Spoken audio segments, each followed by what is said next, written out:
Wow, this was really unexpected, but we just got the University of Michigan consumer sentiment numbers, and wow, compared to survey, this is a blowout. This is really good. It's a really good thing. It's happening on witching day, so we've already got a lot of volatility in markets, and it's also happening on coupon expiration day. Link down below. Email us at staff@meetkevin.com for bundles. But let's get into the actual numbers here. So survey says for consumer expectations, we were looking at a survey read of 60 from the prior of 59.2. We got 63.9, about 8% more than expected.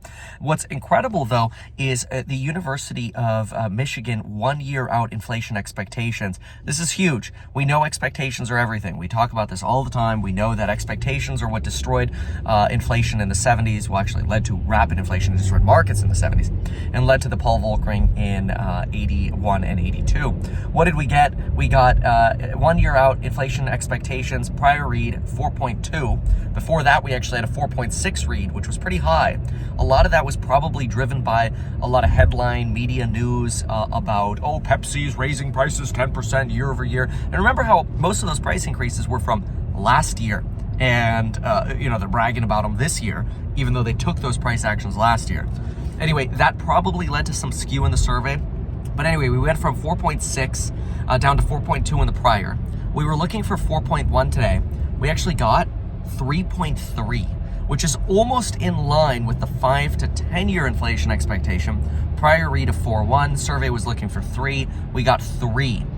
So basically what you've got is a more optimistic consumer in terms of sentiment.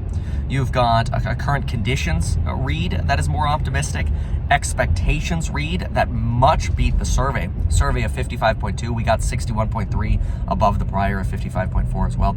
These are great numbers. If we actually look at the report itself, it says consumer sentiment lifted 8% in June, reaching its highest level in 4 months, reflecting greater optimism as inflation eased and policymakers resolved the debt ceiling crisis. The outlook over the economy surged 28% over the short run and 14% over the longer run. These are all sentiment measures, and these are quite volatile. Sentiment is now 28% above the historic low from a year ago, and may be resuming its upward trajectory since then.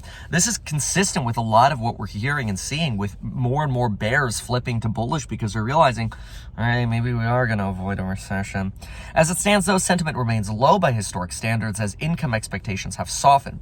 A majority of consumers still expect difficult times in the economy over the next year, but when we actually look at expectations, they're coming out of the troughs of what we've seen last year. Year-ahead inflation expectations, as we said, I already read those out, but it's worth noting how they compare to history. The current read of inflation expectations is the lowest since March of 2021. That's a 2.25 year low. Longer run expectations have been in a range of 2.9 to 3.1 for 22 of the last 23 months. And so we're sitting kind of stuck in that range right there. Now, on one hand, you could argue, hey, this is great. They're not de-anchoring, right? But on the other hand, they're also not plummeting. We'd like to slowly over time see these inflation expectations go down.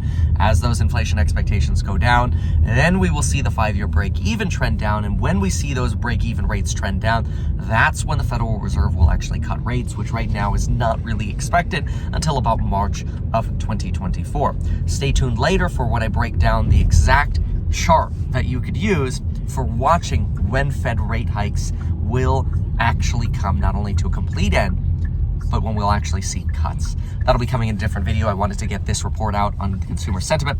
Again, email us at staff@meetkevin.com and check out those programs linked down below, going through 4 phases of price increases and then some massive new releases free for existing course members.